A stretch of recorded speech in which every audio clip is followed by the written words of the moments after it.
The Galactic Council chamber fell silent as Ambassador Caroline stepped to the central platform, her boots echoing against the crystalline floor.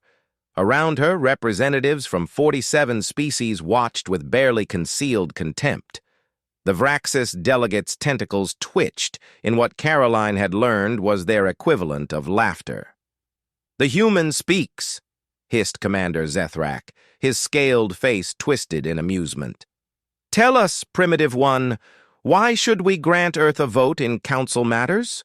Your species has been spacefaring for barely 2 centuries. We have civilizations older than your oldest fossils." Caroline's jaw tightened, but she maintained her diplomatic composure. Beside her holographic display, Josiah monitored the proceedings from Earth's orbital command station, his fingers dancing across tactical displays that the Council didn't know existed. "We ask only for equal representation," Caroline said evenly. "Humanity has contributed significantly to—" Contributed? The Etheron Prime Minister's voice boomed through the chamber, his 3 heads laughing in unison. "You've contributed nothing but violence and chaos. Your warlike nature is well documented. Even now, your military vessels patrol space that doesn't belong to you." The Council erupted in agreement. The Luminari representative, beings of pure energy housed in containment suits, flickered with approval. The insectoid Kravix clicked their mandibles in what passed for applause. Caroline had expected this. For 5 years, humanity had played by the Council's rules, accepting unfavorable trade agreements, paying extortionate taxes for using established jump gates, watching as human colonies were denied expansion rights while other species claimed entire systems.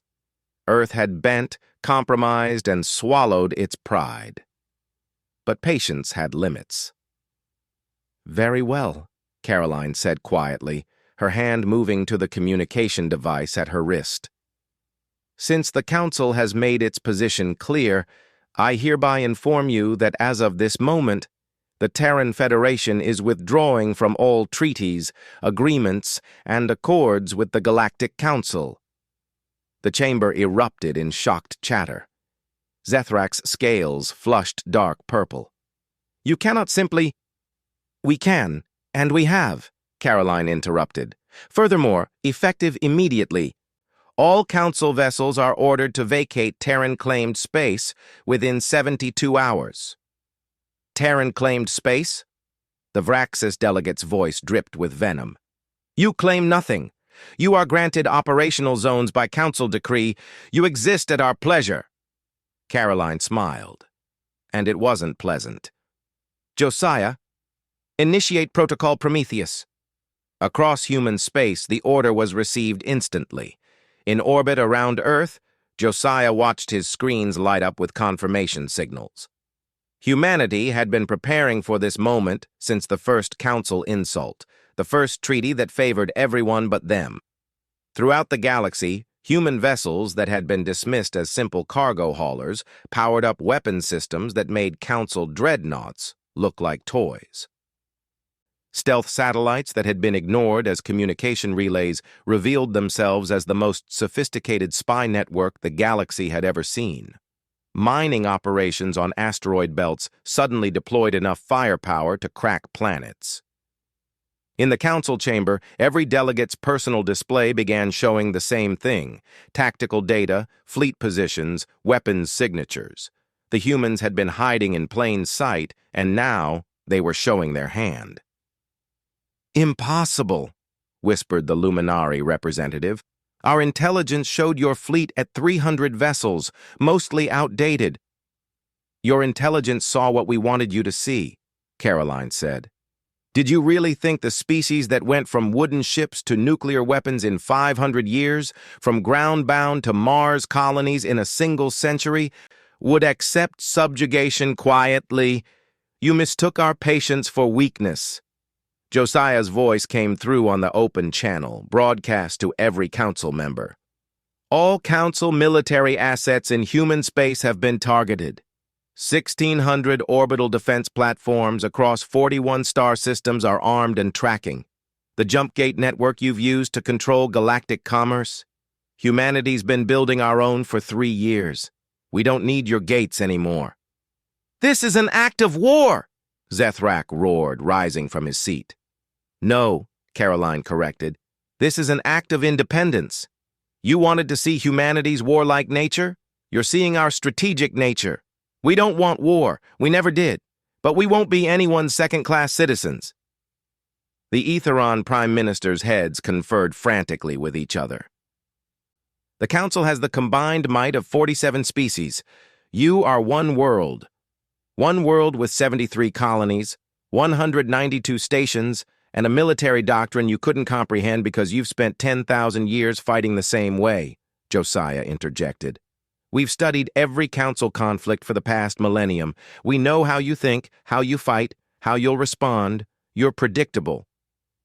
Caroline tapped her display, and new images flooded the council screens. Human vessels positioned near critical infrastructure throughout council space, not threatening, but present. A reminder that humanity had been among them all along, watching, learning, preparing. "Here are our terms," Caroline announced. "Earth and all human territories are sovereign. No council taxes, no council restrictions, no council interference. In exchange, we'll maintain neutral trade relations. Cross us, and we'll show you what 2 centuries of innovation without your guidance has created." The silence stretched. The council had never been challenged like this. They had the numbers, yes, but humans had proven themselves capable of asymmetric warfare on a scale that terrified civilizations grown comfortable with predictable conflicts. Finally, the Kravix Hive mother spoke, her compound eyes reflecting the tactical displays. "You have made your point, humans. Perhaps we have been premature in our assessments." Caroline nodded. "We don't seek dominance. We seek respect. The choice of what happens next is yours." As she left the chamber, Josiah's voice came through her private channel. "Think they'll accept it?" "They'll have to," Caroline replied, looking out at the stars that now truly belonged to humanity. "They just learned what every bully learns eventually. Push someone hard enough, long enough, and eventually they push back harder than you can handle.